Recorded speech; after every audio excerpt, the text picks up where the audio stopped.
दोस्तों नमस्कार, Atul study point आज आपके लिए लेके आया है बायोलॉजी के जीवन की उत्पत्ति एवं विकास के टॉप 25 क्वेश्चंस, जिसमें पहला क्वेश्चन है निम्नलिखित में से सबसे पहले किसका उद्भव हुआ? जीव का हुआ, युवायान का हुआ, कोशिका का हुआ या कोइसरवेट्स का हुआ? तो जब आदि सागर बना तो उस समय सबसे पहले कोइसरवेट्स बने। कोइसरवेट्स क्या होते थे कि जैसे तेल जैसी जो है गोल आकृति में फैली हुई ऊपर जो है तैरती हुई संरचना थी जो कार्बनिक थी, जिसे कोइसरवेट्स कहा गया। जिस तरह से पानी में तेल जो है वो तैरता रहता, तेल की बूंदें तैरती रहती हैं, उसी तरह से कोइसरवेट्स सबसे पहले बने थे। तो डी विकल्प हमारा इसमें पहले का सही है। अगले प्रश्न पर हम लोग चलते हैं। दूसरा प्रश्न, जीवन का उद्भव सर्वप्रथम कहाँ हुआ? वायु में हुआ, पृथ्वी पर, जल में या इन सभी में? तो जीवन का उद्भव सर्वप्रथम जल में हुआ। जब आदि सागर बना तो उस समय जो है सबसे पहले एक कोशिकीय जलीय जीव बने जो प्रोकैरियोट्स थे, जिन्हें साइनोबैक्टीरिया भी कहा जाता है। अगले प्रश्न पर हम लोग चलते हैं। तीसरे प्रश्न पर, चंद्रमा पर जीवन संभव नहीं है क्योंकि वहां नहीं पाया जाता। क्या नहीं पाया जाता? जल, कार्बन, नाइट्रोजन, हाइड्रोजन। तो चंद्रमा पर जीवन संभव नहीं है क्योंकि वहां जल नहीं पाया जाता। अगला प्रश्न है निम्नलिखित में से कौन सा सिद्धांत डार्विन द्वारा प्रतिपादित नहीं किया गया? प्राकृतिक चयन, योग्यतम का चयन, जीवन संघर्ष, उपार्जित लक्षणों की वंशागति। तो डार्विन ने प्राकृतिक चयन दिया था, योग्यतम की उत्तरजीविता या योग्यतम का चयन दिया था, जीवन संघर्ष भी दिया था। तो जो डी विकल्प है ये लास्ट वाला, ये डार्विन ने नहीं दिया था। किसने दिया था? लैमार्क ने दिया था, उपार्जित लक्षणों की वंशागति का सिद्धांत। सर्वाइवल ऑफ फिटेस्ट सिद्धांत का प्रतिपादन किसने दिया? लैमार्क ने दिया, चार्ल्स डार्विन ने दिया, कार्ल लैंडस्टीनर ने दिया या मेंडल ने दिया? तो सर्वाइवल ऑफ फिटेस्ट जो है ये अभी पीछे बताया गया कि जो योग्यतम का चयन, योग्यतम की उत्तरजीविता जो बोलते हैं, उसी की इंग्लिश है सर्वाइवल ऑफ फिटेस्ट, योग्यतम की उत्तरजीविता। तो इसका सिद्धांत किसने दिया? अभी पीछे आपको बताया गया, चार्ल्स डार्विन ने ये सर्वाइवल ऑफ फिटेस्ट का सिद्धांत दिया था। तो अगला प्रश्न हम लोग चलते हैं छठवें प्रश्न पर। वह अंग जो आकारकी में भिन्न तथा कार्य में समान होते हैं क्या कहलाते हैं? मतलब आकारकी में भिन्न, आकारकी का मतलब है उनका जन्म जो है वह अलग अलग स्थानों से हुआ है, लेकिन जो कार्य है, कार्य में वह समान होते हैं, उन्हें हम क्या कहते हैं? साथ में आप भी प्रश्न का आंसर देते रहिए। तो ऐसे अंगों को हम क्या कहते हैं? समवृत्ति अंग कहते हैं, क्योंकि जो वृत्ति होता है, कार्य होता है, वह समान होता है, उन्हें हम समवृत्ति अंग कहते हैं। अगला प्रश्न, आर्कियोपटेरिक्स एक जीवाश्म है जो किसके बीच की संयोजी कड़ी है? एनेलिडा तथा आर्थ्रोपोडा की, मत्स्य तथा सरीसृप की, पक्षी तथा सरीसृप की, स्तनी तथा सरीसृप की। तो ये आप जान लीजिए कि आर्कियोपटेरिक्स विश्व का पहला पक्षी है। तो जब पक्षी है तो इसमें आप देखते हैं कि केवल एक सी में दिया गया है कि पक्षी है। तो पक्षी तथा सरीसृप के बीच की कड़ी है। तो पक्षियों में क्या होता है? मुख्य रूप से पंख होता है, जिसे पर भी कहते हैं।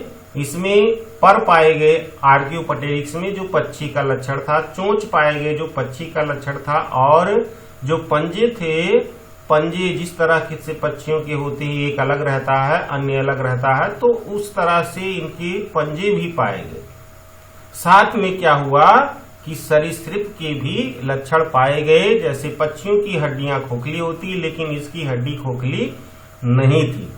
जो कशेरुका की बनावट थी वह सरीसृप जैसी थी, तथा जो पूंछ थी वह 20 कशेरुक से युक्त थी, और मुख्य जो था वह जबड़ों में दांत का पाया जाना। तो ये सभी जो है सरीसृप के लक्षण भी इसमें आर्कियोपटेरिक्स में पाए गए, तथा जो है पक्षी के भी लक्षण पाए गए। हमारा सी विकल्प इसका सही है। अगले प्रश्न पर हम लोग चलते हैं। बहुत ही महत्वपूर्ण प्रश्न ये है। निम्नलिखित में से निम्नलिखित में से कौन सा जंतु मनुष्य का निकटतम संबंधी है? लिमर है, चिंपैंजी है, नई दुनिया के बंदर है, पुरानी दुनिया के बंदर। तो चिंपैंजी जो है मनुष्य का निकटतम संबंधी है। बी विकल्प हमारा सही है। अगले प्रश्न पर नीचे दिए गए जंतु समूहों का सही क्रम कौन सा है जो कि विकास के समय पृथ्वी पर अवतरित हुए थे? सबसे पहले इसमें हम देखते हैं कुछ संघ दिए गए हैं। तो पोरीफेरा है, एनेलिडा है, सिलेंट्रेटा है, तो प्रोटोजोआ। तो प्रोटोजोआ में हम जानते हैं कि एक कोशिकीय जीव आते हैं, तो ये लास्ट में नहीं हो सकता है। फिर देखते हैं मेटाजोआ, सिलेंट्रेटा, पोरीफेरा, एनेलिडा। तो इसमें भी देखिए जो पोरीफेरा है वो सेकेंड नंबर पर, पहले प्रोटोजोआ है फिर पोरीफेरा है। तो पोरीफेरा को बीच में रखा गया है, उसके पहले सिलेंट्रेटा रख दिया गया है, तो ये गलत हो गया है। तीसरा है एनेलिडा, पोरीफेरा, प्रोटोजोआ, सिलेंट्रेटा। तो पोरीफेरा के बाद प्रोटोजोआ रखा गया, तो ये भी गलत हो जाएगा। तो लास्ट में हमारा डी विकल्प ही सही हो जाएगा। प्रोटोजोआ, पोरीफेरा, सिलेंट्रेटा और एनेलिडा, ये डी विकल्प हमारा बिल्कुल ही सही है। जो प्रश्न हमारा था नीचे दिए गए जंतु समूहों का सही क्रम कौन सा है, तो जो डी विकल्प हमारा है प्रोटोजोआ, पोरीफेरा, सिलेंट्रेटा, एनेलिडा, ये डी विकल्प हमारा बिल्कुल सही है। अगले प्रश्न पर 10वें पर हम लोग चलते हैं। मानव जाति के विकास का मुख्य स्थान है, कहां पर विकास हुआ? एशिया में हुआ मानव जाति का विकास, या मध्य अफ्रीका में, यूरोप में, या चीन में? तो मानव जाति का विकास कहां हुआ? मध्य अफ्रीका में हुआ था। बी विकल्प हमारा सही है। अगले प्रश्न पर विकास का उत्परिवर्तन सिद्धांत किसने प्रतिपादित किया? हक्सले ने, डार्विन ने, लैमार्क ने, या ह्यूगो डी व्रीज ने? तो विकास का उत्परिवर्तन सिद्धांत जो है किसने दिया? डी विकल्प इसका सही है, ह्यूगो डी व्रीज ने दिया। अगला प्रश्न बहुत ही अच्छे प्रश्न है इसमें। अगला प्रश्न देखते हैं। मनुष्य का जंतु वैज्ञानिक नाम क्या है? होमो निएंडरथैलेंसिस है, होमो हैबिलिस है, होमो इरेक्टस है, होमो सैपियंस सैपियंस है। तो मनुष्य का जंतु वैज्ञानिक नाम होमो सैपियंस सैपियंस। अगला प्रश्न, जीवन की उत्पत्ति का आधुनिकतम सिद्धांत कौन सा है? जीवात जीवोत्पत्तिवाद। मतलब क्या है? जो जीवात जीवोत्पत्तिवाद का मतलब है कि जीवों की उत्पत्ति जीवों से हुई है। अजीवात जीवोत्पत्तिवाद का मतलब है कि जो अजैविक पदार्थ है उससे जीवों की उत्पत्ति हुई है। दैवीय शक्ति का सिद्धांत मतलब जो ईश्वरीय शक्ति है उसके आधार पर ईश्वर ने बनाया। रासायनिक उद्विकास का सिद्धांत जो दिया गया है, तो आधुनिकतम सिद्धांत इसमें पूछा गया है। तो जो रासायनिक उद्विकास का सिद्धांत है वह आधुनिक उद्विकास है। ये डी विकल्प हमारा इसमें बिल्कुल सही है। अगले प्रश्न पर चलते हैं। रासायनिक उद्विकास किसने प्रतिपादित किया था? ये आई ओपेरिन ने, इवानोस्की ने, ट्वार्ट ने, डी हरेल ने। तो मिलर का प्रयोग और ओपेरिन थियरी ये रासायनिक उद्विकास सिद्धांत से संबंधित है। मतलब क्या है कि ये आई ओपेरिन जो है इन्होंने रासायनिक उद्विकास सिद्धांत दिया था। क्या नाम है इनका? Alexander Ivanovich Oparin. ये आई का पूरा नाम अलेक्जेंडर इवानोविच ओपेरिन इनका पूरा नाम है। तो ये विकल्प हमारा इसमें सही है। अगला प्रश्न हम देखते हैं। अगला प्रश्न आ गया है 15वां। निम्न में से किस मानव ने सर्वप्रथम औजार बनाए? क्रो-मैग्नन ने बनाए, होमो सैपियंस ने बनाए, ऑस्ट्रेलोपिथेकस ने बनाए, निएंडरथल ने बनाए। तो सबसे पहले जो हथियार बनाया था वह ऑस्ट्रेलोपिथेकस ने बनाया था। अगला प्रश्न, कपाल गुहा का आयतन सर्वाधिक था किसका था? निएंडरथल मानव का था, क्रो-मैग्नन मानव का था, आधुनिक मानव का था, या जावा मानव?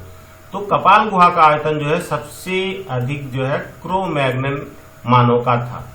अगला प्रश्न, आधुनिक मानव का सीधा पूर्वज किसे समझा जाता है? जावा मानव को, क्रो-मैग्नन मानव को, नेएंडरथल मानव को या पेकिंग मानव?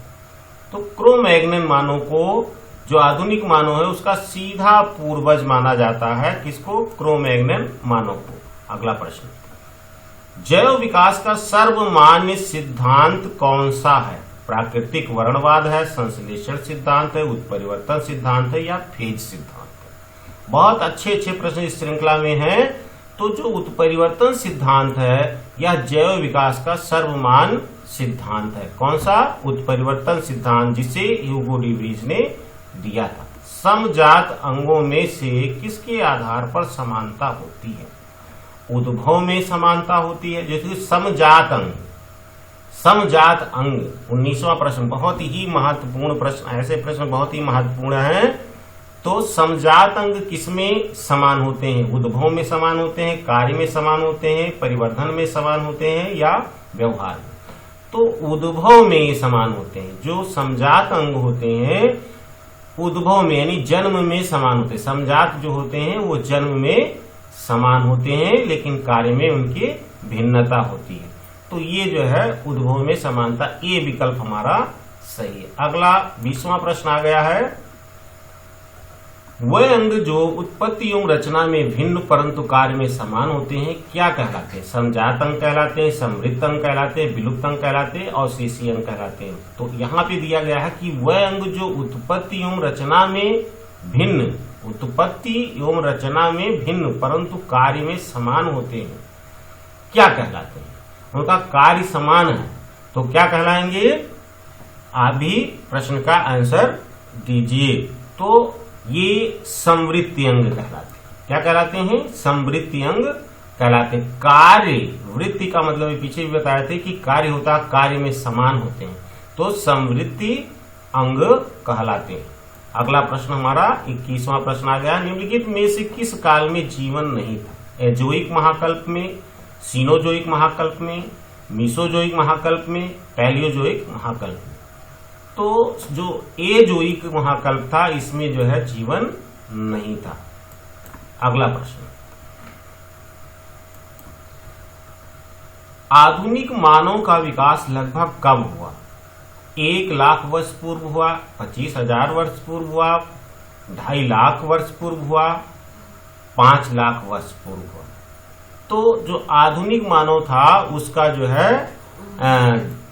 25,000 वर्ष पूर्व इसका उद्भव हुआ। अगले प्रश्न पर हम लोग चलते हैं 23वें प्रश्न पर, आधुनिक मानव को किस संघ में रखा गया? पोरीफेरा में, मोलस्का में? तो पोरीफेरा में देखते हैं कि जो ल्यूकोसोलिनिया है और साइकान है, यूस्पांजिया है, स्पॉन्जिला है, ये सभी जो है इसमें रखे गए हैं। जबकि मोलस्का में क्या होते हैं? यूनियो है, पाइला है इत्यादि इसमें रखे गए हैं। कार्डेटा संघ में क्या है? रीढ़ युक्त, रीढ़ की हड्डी जो होती है युक्त जंतु इसके अंतर्गत आते हैं। तो मनुष्य में रीढ़ की हड्डी पाई जाती है, इसलिए जो मानव है वो कार्डेटा संघ का प्राणी है। इकाइनोडर्मिटा में क्या है? स्टारफिश को रखा गया है। अगले प्रश्न पर हम लोग चलते हैं, बहुत ही अच्छे प्रश्न इस श्रृंखला में है।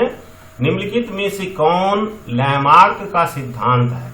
प्राकृतिक वर्ण, योगितम की उत्तरजीविता, उपार्जित लक्षणों की वंशागत, जीवन संघर्ष? तो प्राकृतिक वर्ण अभी पीछे हम लोगों ने पढ़ा है कि डार्विन ने दिया, योगितम की उत्तरजीविता भी डार्विन ने दिया, जीवन संघर्ष डार्विन ने दिया और उपार्जित लक्षणों की वंशागत किसने दिया? लैमार्क ने दिया। तो लैमार्क का कौन सा सिद्धांत है? उपार्जित लक्षणों की वंशागति का सिद्धांत जो है वह लैमार्क का है। अगला प्रश्न, कीट एवं चमगादड़ के पंख प्रदर्शित करते हैं, क्या प्रदर्शित करते हैं? समजातता, समरूपता, पूर्वजता या संयोजक कड़ी? तो कीट और चमगादड़ दोनों के पंख क्या प्रदर्शित करते हैं? एक जैसे दिखाई देते हैं, यानी कि समरूप होते हैं, समरूपता प्रदर्शित करते हैं। इस तरह से ये 25 क्वेश्चंस थे, टॉप 25 थे। और अगर ये वीडियो आपको पसंद आता है तो आप अतुल्य स्टडी पॉइंट चैनल को सब्सक्राइब अवश्य करिए और मैं समय समय पर आप लोगों को पूरे बायोलॉजी का टॉपिक का समय समय पर मैं ऐसे देता रहूंगा। और आप अगर चैनल को सब्सक्राइब करते हैं तो आपको सूचनाएं मिलती रहेंगी और बेल आइकन दबा देंगे तो नोटिफिकेशन आप तक तुरंत पहुंच जाएगा। और जो वीडियो उसको लाइक करना न भूलिए तथा कमेंट करिए। कमेंट करने से पता चलता है कि कौन हमसे जुड़ा हुआ है और कहां से जुड़ा हुआ है। धन्यवाद।